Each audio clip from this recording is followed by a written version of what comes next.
আমরা এখন হাত দিয়া ঠ্যাং উপরে দিয়া হাইটে যাওয়া খেল এখন আমরা আরম্ভ করছি। এই খেলটা বিলম্ব না করে আমরা সরাসরি চলে যাচ্ছি খেলার দিকে। 1 2 3 করার সঙ্গে খেলা চালু হয়ে যাবে।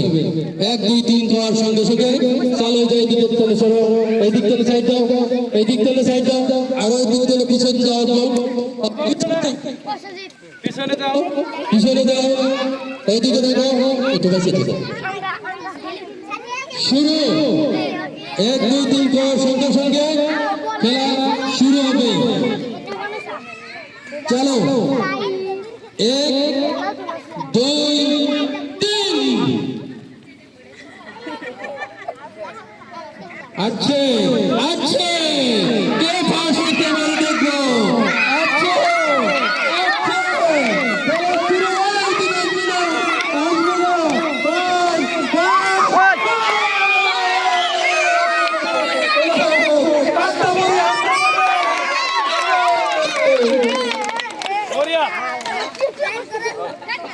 আছে